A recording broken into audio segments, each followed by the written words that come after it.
even though we face the difficulties of today and tomorrow, I still have a dream. Yeah. It is a dream deeply rooted in the American dream. I have a dream that one day this nation will rise up and live out the true meaning of its creed. We hold these truths to be self-evident, that all men are created equal. I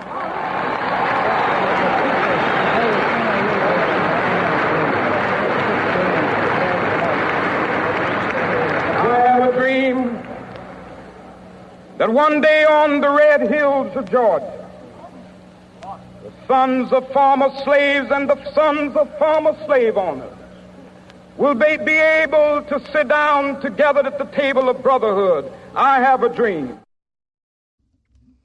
And welcome to another edition of Two Steps Ahead Podcast. Two Steps Ahead Podcast, highlighting the stuff that's been stepped in so you don't have to. But wait, I think I want to change it. I think I want to mix it up a little bit. I want to try a new tagline, encouraging you and you to take your passion, make it happen, and let yourself be great. I think I want that to be the new tagline. So Two Steps Ahead Podcast, encouraging you to take your passion, make it happen, and let yourself be great. It is 10 p.m. on a Tuesday night. Thank you for being with us here on RadioWarp.com, and eventually you listening on demand wherever you listen to podcasts. You can also catch us on YouTube and SoundCloud, and I would strongly, highly suggest you go ahead and you click that subscribe button so that you never miss an episode, ever. Because why would you want to? Hey, how'd you like that interview last week with Emily Hibbert? Pretty interesting. She really has a dynamic life, been through a lot, traveled all around the world. Got some feedback from it, especially the sex trafficking part and how, a lot of that goes on, and yet it's kind of just swept under the rug of society. Don't want to talk about it because it's one of the evils that is hard to understand. But you can go back to, I believe it's episode 78 if you want to listen to that interview. Tonight, what we're going to talk about on this episode, we're going to talk about, I went to Mississippi and spent the weekend watching baseball. Thus, if you're watching on video, got my Twins jersey on. And yes, I know they're the worst team in baseball right now. But hey, loyalty is a virtue. And so just want to talk a little bit about that. Also made it to Memphis. Actually flew in and out of Memphis. And Martin Luther King was assassinated in Memphis. And it was really interesting. It was actually Oxford, Mississippi, which is about an hour south of Memphis, Tennessee. Two vastly different worlds. It's amazing what 54 miles can do. Like I said, I went for a baseball, and it was fun. SEC baseball, Southeastern Conference. If you think Southeastern Conference football is pretty good with Alabama and Georgia and the likes of all those schools down there, the Gators of Florida, what goes under the rug is SEC baseball. SEC baseball is like some of the best baseball out there. And so one of the things that is interesting about it is that the fan base gets out there. And the fan base is really what grows the popularity, you could say. But anyway, so I fly into Memphis, and then we drive down to Oxford, Mississippi. And down there in Oxford, Mississippi, it is completely isolated, I guess you can say. As you're driving down, there's just rows and rows of trees. Now, I grew up in Los Angeles, and if you've been to Los Angeles, if you live in a big city, the big city is a concrete jungle, right? As far as the eye could see, you've got buildings, you've got skyscrapers, you've got pavement, everything. Well, out there, as you're driving down, you've got a 2-lane road pretty much, and trees as far as the eye could see. And so it was different. Now, I went to Estherville, Iowa, and to Western Nebraska as far as my radio jobs. And so in Western Nebraska, in Scottsbluff, you have kind of like a prairie, kind of like an Old West type feel. Where in Estherville, Iowa, you have kind of like the farming feel. And Estherville had like about 5,000 people. So I'm used to and accustomed to kind of small town living. But it was kind of refreshing to get to a place where there wasn't the concrete jungle like there is other places. It was refreshing to get to a point where the lifestyle, the pace of life was slow. Get in your car and you could just go anywhere. You don't need to plan an hour ahead of time to get somewhere because of traffic.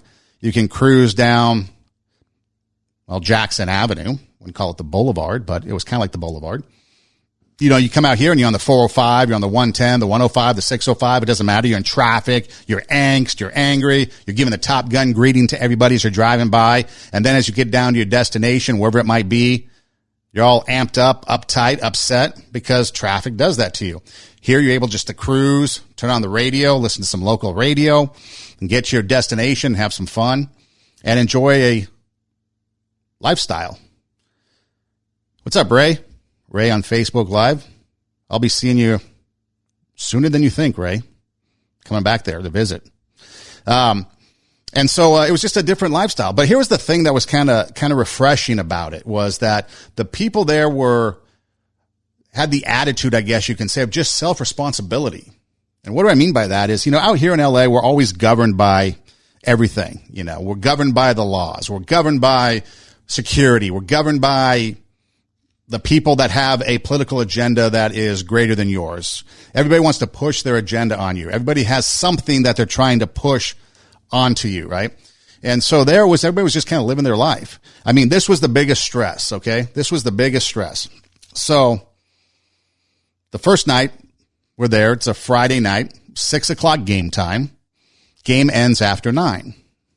Now we get there early, 4:00 in the afternoon, 2 hours before game time, because we like to watch batting practice and watch the teams take infield and just kind of relax and enjoy the environment, enjoy the atmosphere. Now, people have asked me before, why do you do that? Why do you go to a game 2 hours ahead of time? Well, imagine going to a museum, watching an inanimate object on the wall for a couple of hours, and what you get out of it. Or you sit and you read a book for a couple of hours. You get enjoyment out of it. You get pleasure out of it. And so that's what it is for me. I don't read books. I don't mind museums. I like art, but baseball is a passion. And so I like to enjoy it. I like to take in the sights, the sounds. I like to get there early, walk around the park, you know, watch everything that's going on, get there before the concession stands opens, be the first in line, catch the concessionaires off guard because they're not ready for you yet. But, so afterwards, so the game ends at 9. So we get there early. We get the hot dogs. You get the ballpark food, right? Delicious stuff. And so afterwards, the game's over. You know, it's been a few hours since we had something to eat. Let's go get something to eat, right? So this is the biggest stress of Oxford, Mississippi, a town of 26,000 people. We're driving up and down Jackson Avenue, kind of the main drag in town. Everything is closed. All the fast food joints closed. Only thing open that we could find originally was gas stations, the kind of the mini mart. So we're thinking, are we really destined to have mini mart food? And then finally we see this thing called Cookout. It's a drive-through, a drive-in, kind of like a fast food joint, but unique, I guess, to the South. And so we get some food and we were spared the mini mart. But that was like the biggest stress, was trying to find where to eat after hours because everything closed down. And I remember that from especially my days in Iowa when everything would close down like at 6:00. And, but again, it was kind of refreshing because the pace of life was just different. And it starts to make you realize that there are other places out there. In life, we just got to take the time to kind of enjoy life, slow down and enjoy the pace of life because we all know that life can change in a heartbeat, whether it's personally or globally. We just come out of the pandemic. And so, it was just kind of a fresh reminder that you have to take the time to enjoy life, slow down, not worry about some other things that are out there, you know, and maybe adjust life so that the stresses are removed so that we can have more pleasure in life, you know. And again, there wasn't a whole lot to do after hours as far as non-game time. So we spent a lot of time on campus just touring around and taking pictures and kind of entertaining ourselves on campus. And then we found a kind of like this bar area. It was like a restaurant, but the restaurant was closed, but it had this huge outdoor kind of bar with this big patio that served as the bar. And there was cornhole and there was ping pong and there was other things going on. They had TVs, they had music blasting. And so it was a neat environment. So again, we found something to kind of entertain ourselves with, play some cornhole and play some ping pong and have a couple of barley pops and enjoy ourselves. And then went to the game the next day and then Sunday and had a good time. The other thing that if anybody has ever been there, I would love for you guys to explain. Everybody, and I'm not exaggerating, everybody, guys, were in khaki shorts, brown khaki shorts, and a polo shirt. It was almost like religious. And I tried to figure out why. I didn't want to go up to ask people, hey, why are you wearing khakis and a polo? It kind of seemed rude. Everybody there was polite. But it was weird. That was kind of like a strange thing. Everybody was in khaki shorts and polo shirts. I don't know if that's the only fashion you can get. There was an Old Navy. It's kind of like Old Navy clothes, right? But I just thought that was kind of weird. Maybe that's the South. They looked nice. It was clean cut for the most part. But it was refreshing to get out there and to see a different part of the country. And then we go to Memphis. And again, we played to start the show. Martin Luther King was assassinated in Memphis, and Memphis going down Beale Street was a whole different story, a whole different dynamic. You had the nightlife. You had what turned out to be, kind of Bourbon Street. I've never been there before, but like Bourbon Street of New Orleans, I guess, whatever, Broadway or the Boulevard in Nashville, maybe Venice Beach out here in California. No.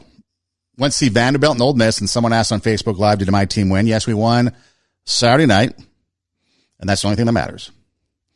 Outside of that, it was a fun weekend. Oh, the other cool thing was the fans, the college students that are out in right field. When they hit a home run, everyone throws their drink in the air, and so there's a shower of beer that goes on. So that was kind of a unique and fun thing. And then we found out, too, that classes closed or school closed in April, so it was kind of a low, not much going on campus, a few things.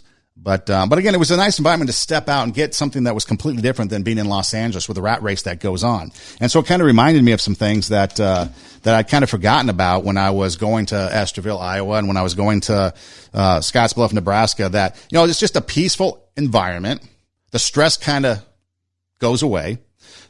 No angst people. You go into the mini mart. Mini mart people are nice out here. You're lucky if they even say hi to you, yell at you for not wearing a mask. Again, you could go places and there wasn't homeless. I know 26,000 people versus 10 million is vastly different, but I mean, come on. Isn't it nice to go someplace when you're not having to step over somebody and not being afraid? You go down to Hollywood and Highland and you're afraid that you might get stabbed if someone comes up and tries to beg for money and you don't give them something. Everybody's friendly and polite. There's friendly and polite people here. Don't get me wrong, but I'm talking about the citywide. Ask for, hey, where's something to go? So again, that night, after, the Friday night ball game, it's 9:00 at night and everything's closed, right? We ended up at the cookout, like I said, some drive-through place. But we asked the guy at the bar, at the nightclub, not the nightclub, but like the bar that I was talking about, the big outdoor bar, asked them, where's a good place to eat? And literally this was the thing. Go down to the gas station at the, stop sign. There's an Exxon. Go inside and you get chicken on a stick. That's the environment we were in. So we tried it, but there was no chicken on a stick. Highly disappointed. Everybody was reasonable. Everybody was responsible for themselves.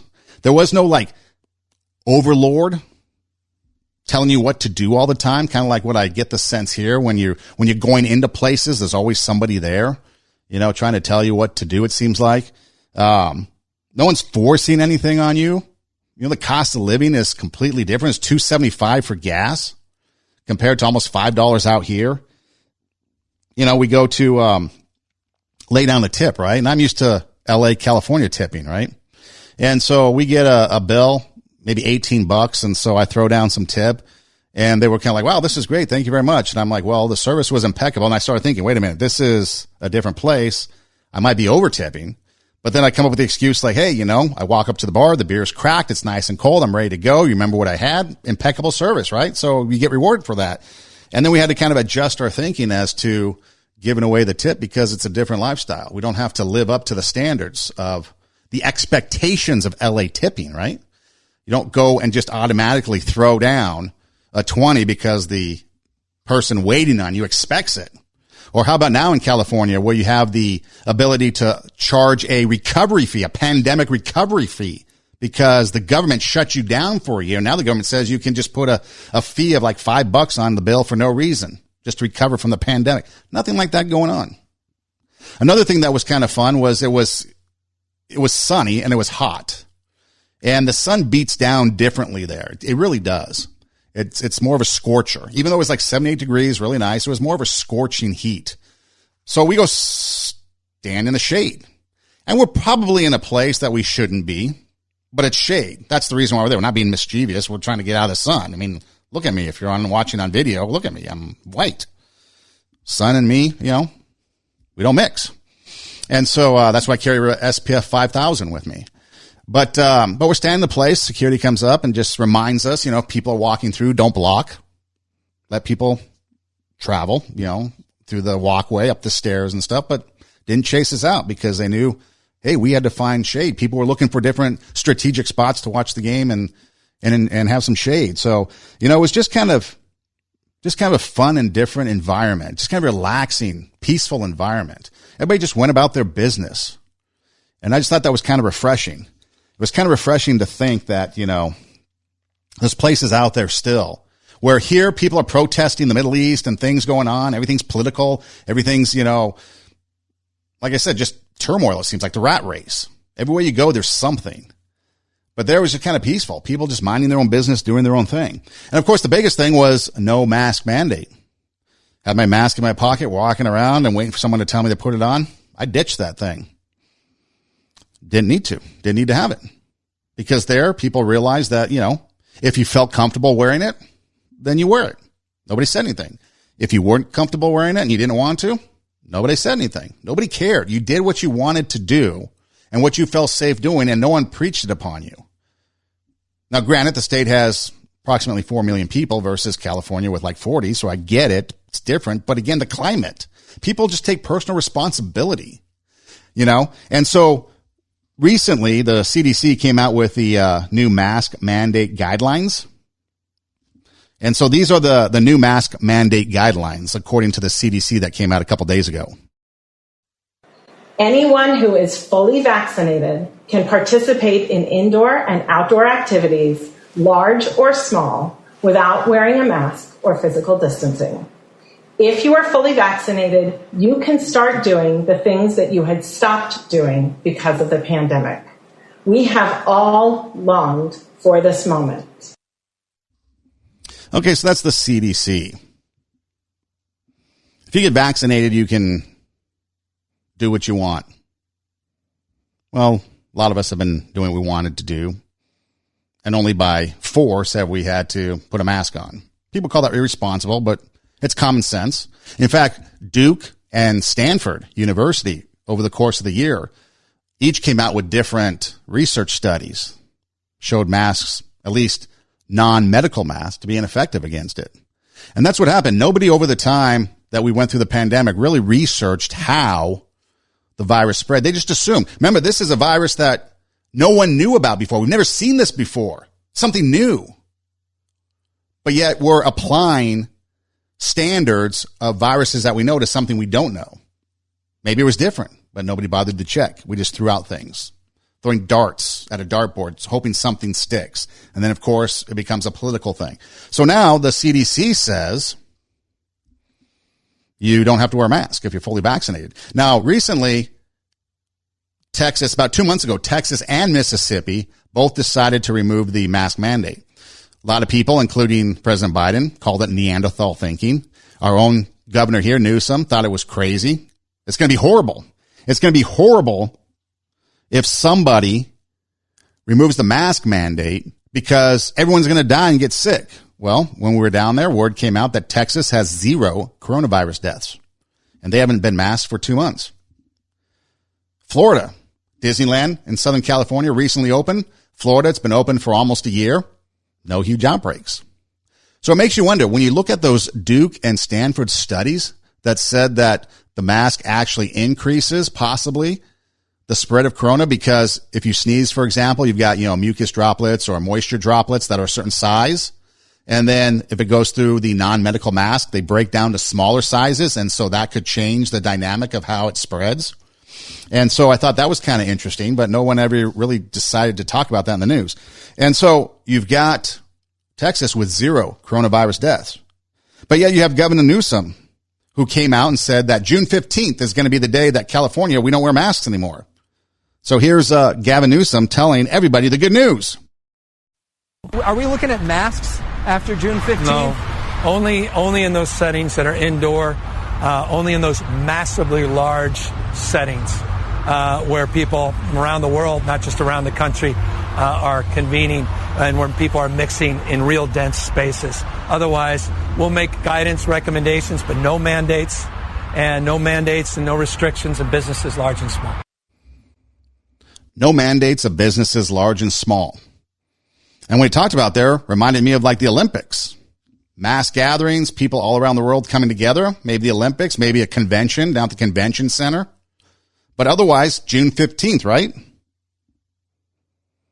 So why June 15th? Well, school's out for most of California then. So why not now? The CDC says now. But I guess we have to wait a month if you live in California. But it makes you wonder why. Maybe the teachers' unions get involved.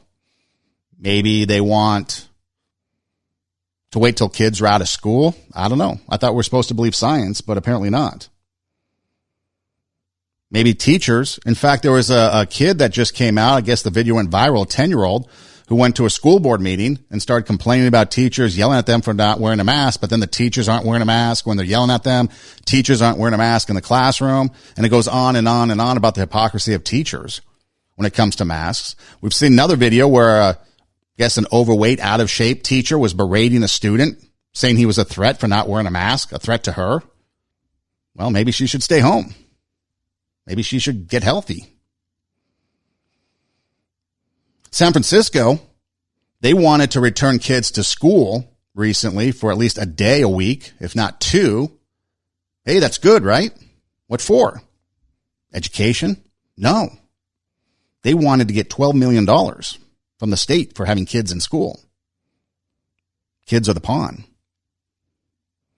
But did anyone ever stop to think that instead of just jabbing people with a vaccine and demanding everybody get a vaccine or wear a mask and do all this stuff, just throwing darts at a dartboard for a solution?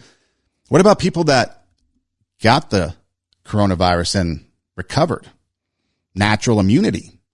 Shouldn't there have been research into an antibody test to find out if you've had it? Because maybe a lot of people had it and we were locked down and masked up for no reason. See, no one ever stopped to think that we're dealing with something so different that we've never seen before, supposedly, but yet we're going to act accordingly by just implementing things that we do for the flu and things that we do for other known viruses. Maybe we should have tried something different. I mean, Texas, Neanderthals, because they did away with their mask mandate, 0 coronavirus deaths.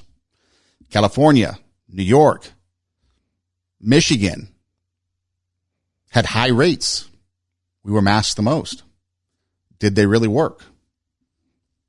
Maybe that example of those 3 states prove Stanford and Duke that their research was correct, that unless you had medical grade masks, they didn't work. Obviously, the disease was serious. A lot of people got sick. A lot of people died from it. A lot of people spent time in the hospital. We get that. But if it wasn't a political season, if it wasn't a campaign year, do you think things would have been different? So Gavin Newsom says June 15th, hey, we get our masks off. But then a couple days later, he says this. We will be updating our mask guidelines, outdoor masking. If we reach that threshold where we hope to be, will be substantially, in fact, will be eliminated those mandates. There'll be guidelines and recommendations, but for indoor activities, we will still have likely some mask guidelines and mandates. So now he changes his mind. Maybe we'll have some outdoor mandates in certain situations, probably have indoor mandates for a while. And he changed his mind 2 days later. Why? Thought we were supposed to believe science. Who got to him? So at what point does civil liberties and freedom and the loss of liberties and the loss of freedom intersect with safety and security? If you have any comments on the subject, will you wear a mask? And that's the other thing. People are starting to say that they're going to wear a mask even if you don't need one. I mean, Rachel Maddow recently came out and said she has to rewire her brain to see unmasked people and know that they're not a threat. What's that about? Remember people talked about masks and indoctrination, and people are like, no, it's not indoctrination. Isn't Rachel Maddow's statement that she has to rewire her brain to look at people that aren't wearing a mask and think of them as not a threat?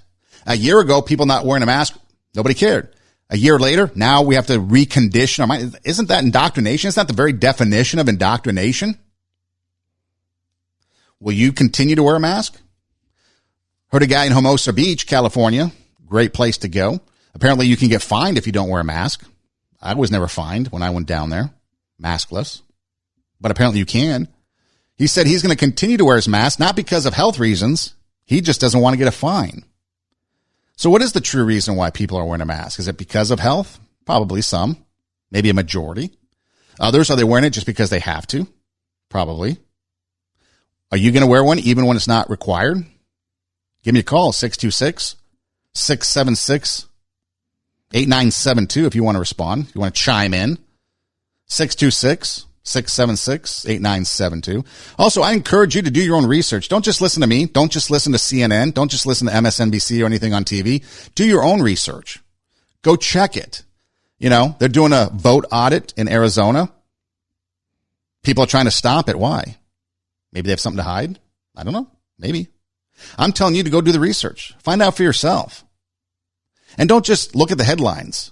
Check into it. Remember like a bibliography in high school when you did a research paper, maybe if you went to college, term paper, you had 3 to 5 resources, academic resources that you had to look up.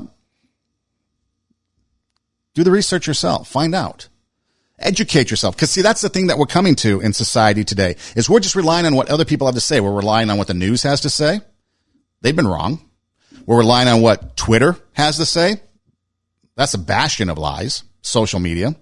We're listening to all these people giving us information, and we're not doing the research ourselves. And then we find out that the narrative, eventually, when the truth comes out, the narrative was wrong. Now you're starting to find out that Fauci was involved with the Wuhan lab well before Corona came out. Do the research. Check it out. So a year ago, pandemic hits, and we lose a lot of our liberties. Overnight, we lost our right to freely assemble. We lost our right to gather in our houses of worship. We lost our rights to patronize our favorite restaurants and bars. The mayor of Los Angeles threatened to deputize his city employees and send them out onto the street to enforce the law. Governor Newsom, in a press conference, said that we have the ability to do martial law and things like that. None of these measures have any end date, and they will continue as long as they need to, or as long as we put up with it. Listen, people are scared, and I understand this. I'm scared myself. But I also know that as a country, historically, during times of crisis, we give up our rights in exchange for the promise of security and protection. Don't we have the responsibility as Americans to at least question what our elected officials are doing? Should we question what our elected officials are doing? Let me know. 626-676-8972. I think we should. I think we should question everything. People who know me know I question everything. It doesn't matter if it's religion. It doesn't matter if it's the job. It doesn't matter if it's people in my social circle. I question everything because we don't know the motive behind someone telling us something. We don't know why they're telling us something. Maybe they have an ulterior motive. Maybe there's another agenda. We don't know, but we should question it. Like I said, Texas, they ended their mask mandate a couple months ago. 0 deaths reported the other day. That was the same in Mississippi. Nobody was wearing a mask. Nobody was really caring because everyone's taking their own personal responsibility. Here was a doctor a couple of months ago that had this to say about whether or not Texas taking away their mask mandate was a good thing.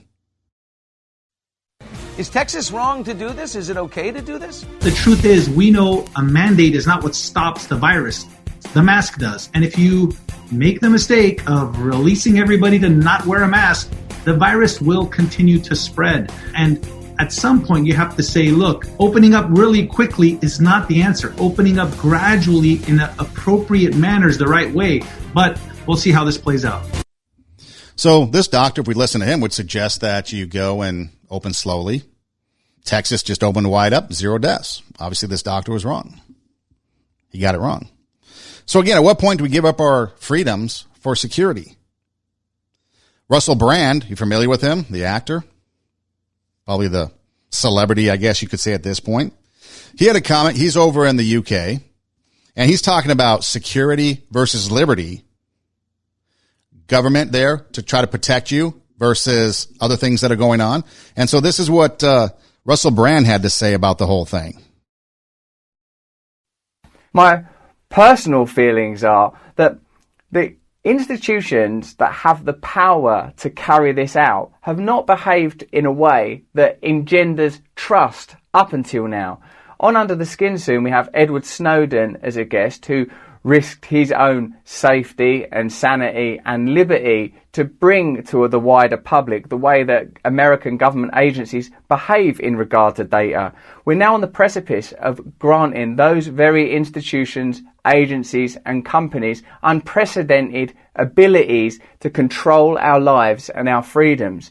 In the end, this issue becomes not about the pandemic, but about trust and who we grant authority to and how they may use that authority. The Cabinet Office Minister, Michael Gove, says the government is studying a green pass system used in Israel. If the plan does require legislation, the government may try to win over the rebels by promising it'll only be temporary, perhaps for no more than a year. Firstly, if it does require legislation, surely something this radical does require legislation, and assurances that it might be temporary, for me, don't feel that comforting, because I feel like that when 9/11 happened, for example, the Patriot Act was introduced in America, new government powers were granted. Typically, when governments are granted temporary powers, those powers are seldom repealed. This could be a pivotal moment in history. Often disasters and times of crisis are used to leverage further power for already powerful entities. I think Russell Brand kind of hit it there on the head. You're granting trust and authority to somebody in hopes that they take care of you. But then when does that government ever, for a little bit of time, remember 2 weeks to flatten the curve turned out to be a year. Some places, the mask mandate went away sooner and things opened up. But here in California, we're under it for another month. It's going to be over a year, 14, 15 months, 2 weeks to flatten the curve, we were told. They don't give up that power. So are you willing to give up liberties? A lot of people in California are. They've told me so. They'd rather feel safe and wear masks for the rest of eternity than give up that mask. Talk about the Patriot Act. That was 20 years ago. I still had to take off my shoes at the airport. Have we not advanced in technology enough over the last 20 years so that we can go through a screening without taking off my shoes? If you remember, the reason why we take off our shoes at the airport is because of the shoe bomber. Thank goodness I don't have to take off my underwear because of the underwear bomber. Doesn't make sense. Now, I prefer safety and security when it comes to that type of thing, but it's like, have we not advanced? We're such a reactionary society. We're not proactive. We're reactive. We're never prepared for something. We never think of something. And now recently the government is all into this woke stuff. The army is about woke. The army, the intelligence, the defense, everything's into this woke. Transgendered ideology. We need more transgendered soldiers. You know what? Why don't you just keep us safe? We need an all-female Navy SEAL team. Why don't you just keep us safe? The pipeline just got hacked. Gas wasn't flowing. The whole East was out of gas. Maybe it's more important to have cybersecurity, to keep that from happening again than all this other stuff that's going on. Just a thought. Because we're more concerned with social justice issues than we are with our security. People don't want to have freedoms and liberties. They want to be told what to do, at least out here. I can scroll through endless social media posts of people that I'm connected with. And it's amazing what they are willing to give up so they can think they're secure, like wearing something, a cloth over your face. They're more comfortable wearing a cloth over their face. And they'd rather do that than have freedom. It's unbelievable. The Patriot Act just expired December 2020. That led to the Snowdens and the Julian Assanges because the Patriot Act allowed the NSA to spy on American citizens, record your information. Is that what you want? Big Brother spying on you? Now it's big tech. Facebook, social media, censoring you from posting, shadow banning you so your content doesn't get out there if you don't agree with what they say. Putting context is missing, therefore we need to put a link there. Or for more information, check out this. Putting their fact checkers on you. How many of you sit there and think of something and all of a sudden it pops up on your social media? You type in one thing and all of a sudden, boom. Or maybe you're having a conversation with somebody. This actually happened. I had a conversation with somebody. Next thing you know, the stuff we were talking about was popping up on ads on their phone. I kid you not. The Social Dilemma on Netflix. Check it out if you haven't seen it already.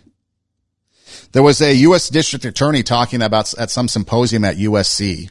And remember Russell Brand talks about granting trust and authority to government. Should we question government to see and make sure that they're doing the right thing? Well, here's what this U.S. district attorney or assistant district attorney for the Central State of California had to say about what he thinks is the difference between, or the balance between, having civil liberties and having security and safety. I do think the American people, if they do want to have these techniques be effective at some point, and this is probably not popular to say these days, but they do have kind of trust people in authority to be weighing these issues and coming out with the correct answer. Trust. It comes down to trust. Who do you trust? Take a look at things that have been going on over the last year or so. Do you trust your government? The governor of Michigan, scandalous now because of her trip down to Florida. First it was to see her dad. Then it was something else, and then it was something else, and then she took a private jet, and then her campaign didn't pay for it, but then maybe it did, and then it was like, oh, now she took a charter that wasn't even FAA approved, and then it goes on and on and on. What about Gavin Newsom? Stay home, but he's out eating at the dirty laundry, French Laundry, doing some laundry, eating someplace up north. His vineyards are open. Do as I say, not as I do. Do you trust the people that are taking away your civil liberties in lieu of safety? I guess that's a question you have to answer. But do the investigation. Check it out yourself. What kind of trust are you going to give people? 2 weeks to flatten the curve. California, 15 months later, we're still flattening the curve. How many times are they going to say one thing and do another thing? Ever wonder why it's a federal crime for someone to lie to the government, but if the government lies to you, it's okay? Just a thought.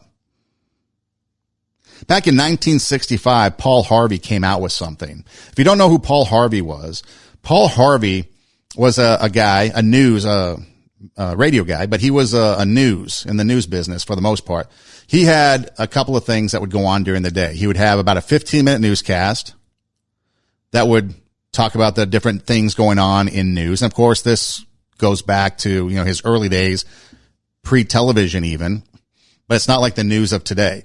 So he would come on and he'd have about 15-minute news throughout the day on different stations around the country. And then he would also have this thing called The Rest of the Story, where he'd tell a story. It's about a 5-minute long piece. And so that's kind of what he became known for. Paul Harvey News, a 15-minute news segment that would be aired on the radio. He also did some TV and stuff, but then a 5-minute rest of the story. You could just, Google Paul Harvey, and there's a lot of interest. In fact, if you really want something to do, Google Paul Harvey, The Rest of the Story, and see if you can find some of his broadcasts of The Rest of the Story. They're quite fascinating, about 5 minutes long. But here's something he broadcast back in 1965. Take a listen. Let me know what you think and how it applies to today. And does it relate? Again, think of it in today's terms, what's being said, and realize this was said in 1965. If I were the devil, if I were the devil, if I were the prince of darkness, I'd want to engulf the whole world in darkness, and I'd have a third of its real estate and 4/5 of its population, but I wouldn't be happy until I had seized the ripest apple on the tree, thee. So I'd set about, however necessary, to take over the United States. I'd subvert the churches first. I'd begin with a campaign of whispers. With the wisdom of a serpent, I would whisper to you as I whispered to Eve, do as you please. To the young, I would whisper that the Bible is a myth. I would convince them that man created God instead of the other way around. I would confide that what's bad is good and what's good is square. And the old I would teach to pray after me, Our Father, which art in Washington. And then I'd get organized. I'd educate authors in how to make lurid literature exciting so that anything else would appear dull and uninteresting. I'd threaten TV with dirtier movies and vice versa. I'd peddle narcotics to whom I could. I'd sell alcohol to ladies and gentlemen of distinction. I'd tranquilize the rest with pills. If I were the devil, I'd soon have families at war with themselves, churches at war with themselves, and nations at war with themselves, until each in its turn was consumed. And with promises of higher ratings, I'd have mesmerizing media fanning the flames. If I were the devil, I would encourage schools to refine young intellects, but neglect to discipline emotions. Just let those run wild. Until before you knew it, you'd have to have drug-sniffing dogs and metal detectors at every schoolhouse door. Within a decade, I'd have prisons overflowing. I'd have judges promoting pornography. Soon I could evict God from the courthouse, then from the schoolhouse, and then from the houses of Congress. And in his own churches I would substitute psychology for religion and deify science. I would lure priests and pastors into misusing boys and girls and church money. If I were the devil, I'd make the symbol of Easter an egg and the symbol of Christmas a bottle. If I were the devil, I'd take from those who have and give to those who wanted until I had killed the incentive of the ambitious. And what'll you bet? I couldn't get whole states to promote gambling as the way to get rich.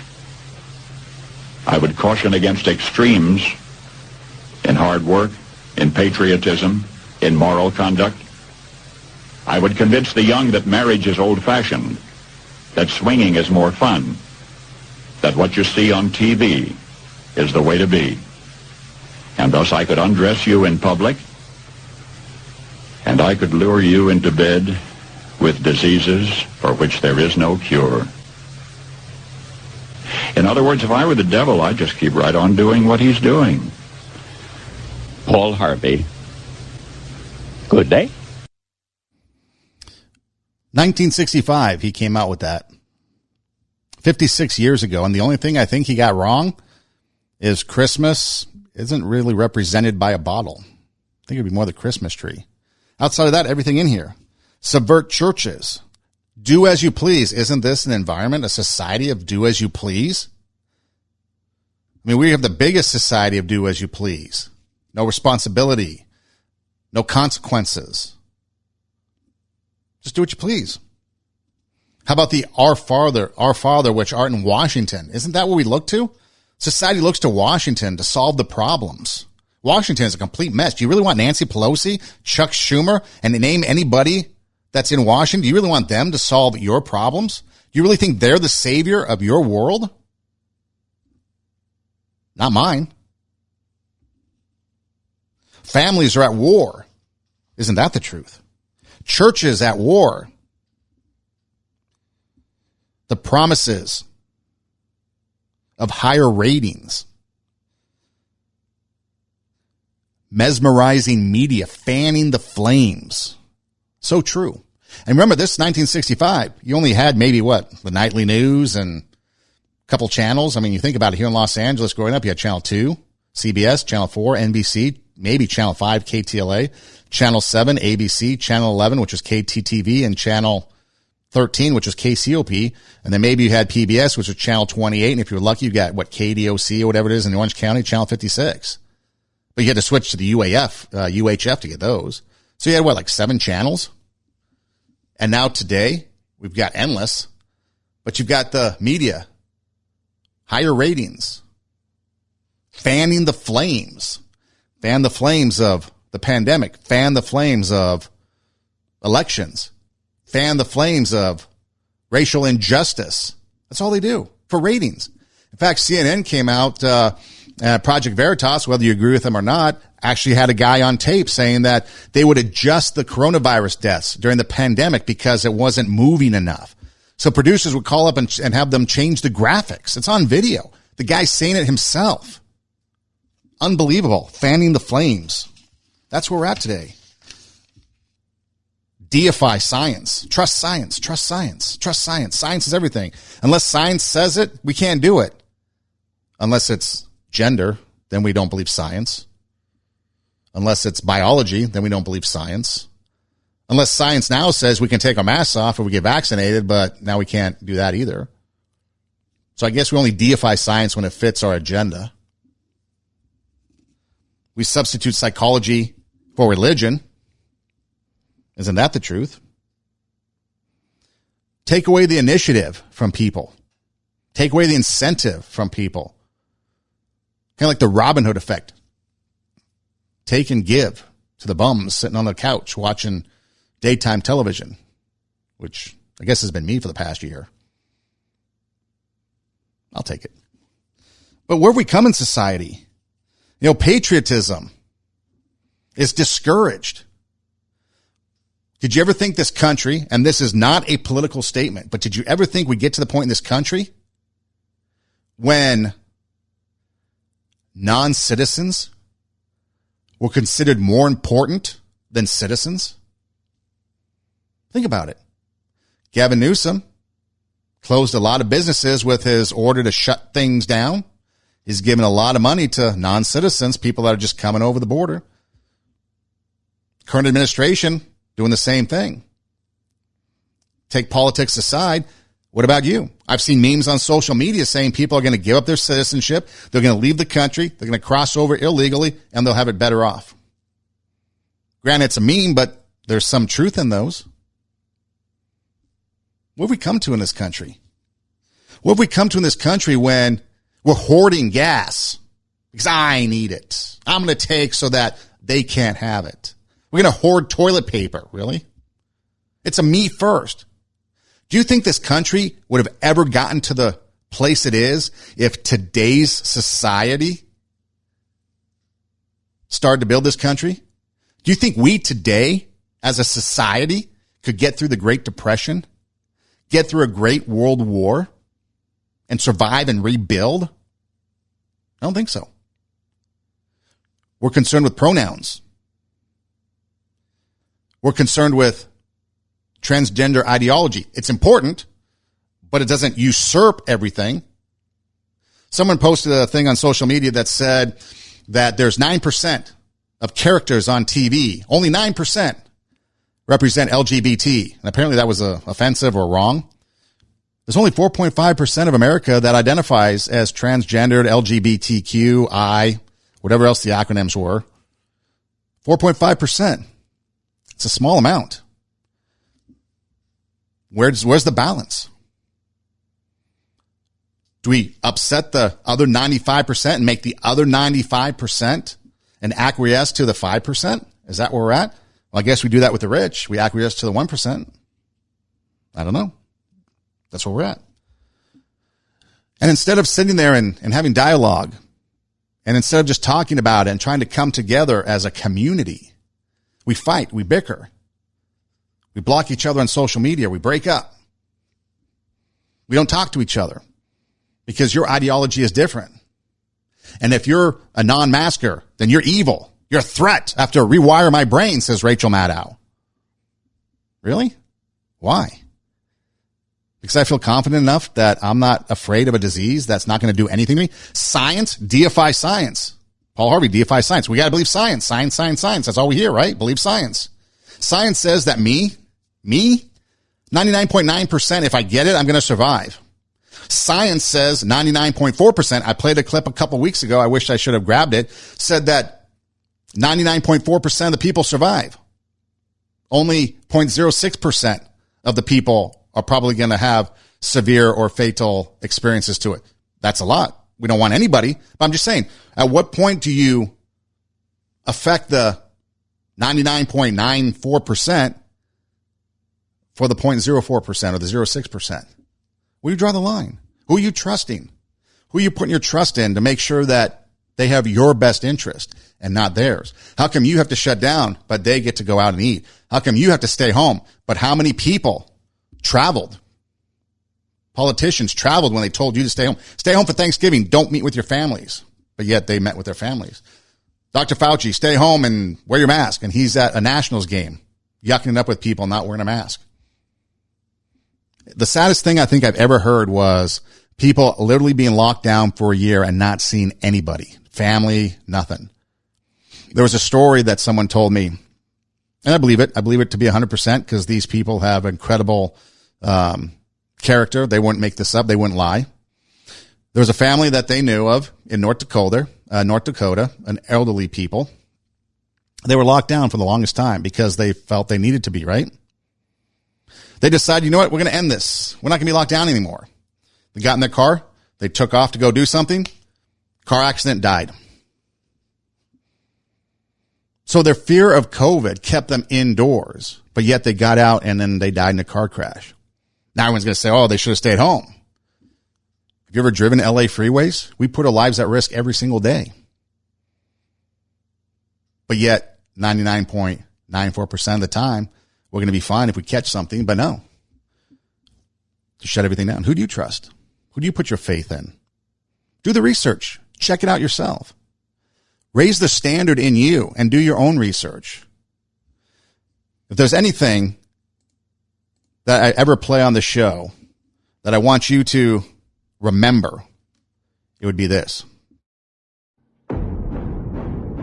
If the lion is the king of the jungle, how can he be the king of the jungle?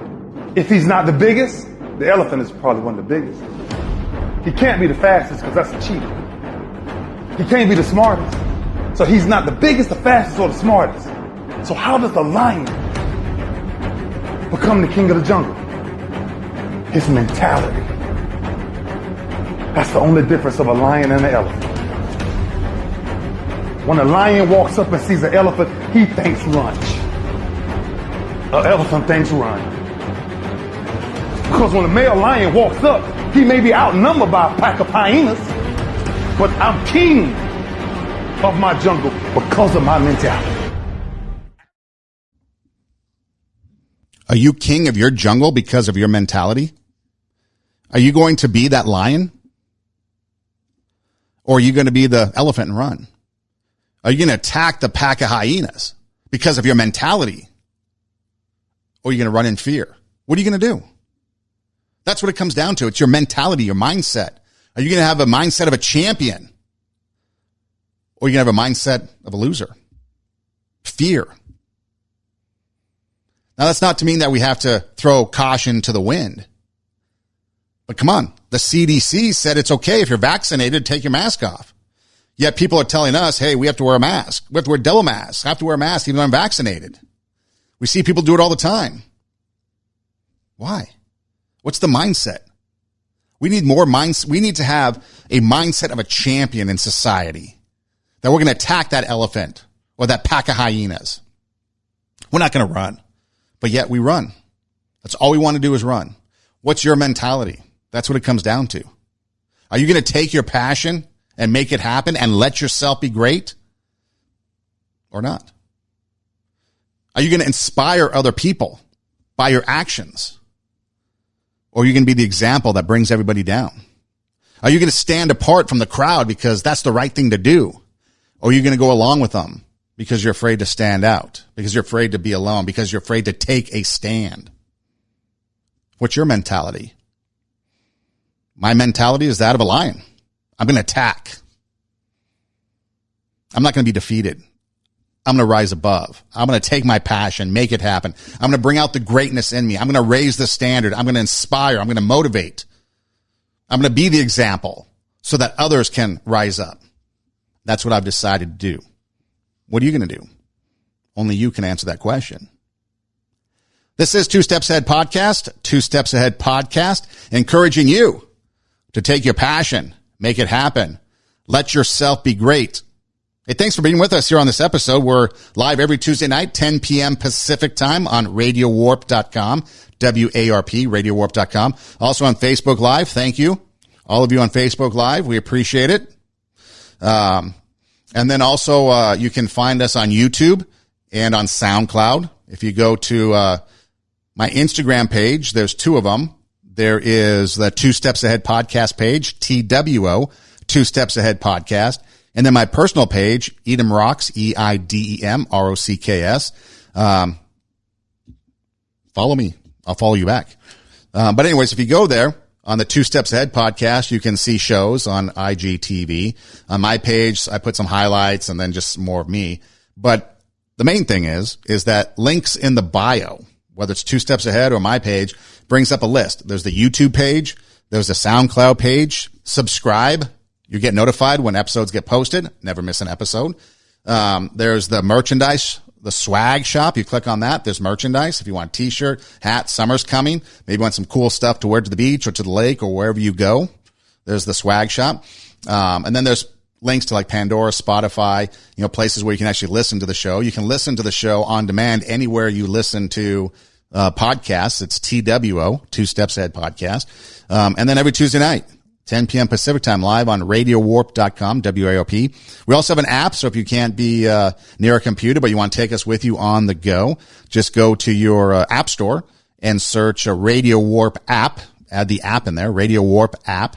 And you can download it and take us with you on the go. Throughout the week, there's a lot of great music. In fact, it was really cool. I got a notice from somebody in Brazil that follows me on Instagram. They don't speak English. I don't speak Portuguese, so I have to use Google Translate to go back and forth. But they listen to Radio Warp, and they like the music that's on there, pop music. So there's a lot of great music. There was one time where I got somebody from Europe that sent me a message and said that they were found Radio Warp and loved the music. So I guess it's pretty good music on there. I like to think so. I program it. But anyways, there's a lot of good entertainment stuff. There's other podcasts there. There's The Beat Goes On. There's Sanctified Reason. There's Two Steps Ahead Podcast live Tuesday night, 10 o'clock Pacific time. Also Mondays and Wednesdays, 11 a.m. and 8 p.m. Pacific time. So Radio Warp, just a lot of great entertainment there, and you can take it with you on the go. No commercials. So, hey, endless entertainment. Thank you for being with us. Appreciate it. Reach out to me, DM me, let me know what you think. And again, this is Two Steps Ahead Podcast, encouraging you to take your passion, make it happen. Let yourself be great, be kind, and we'll see you next time here on Two Steps Ahead Podcast.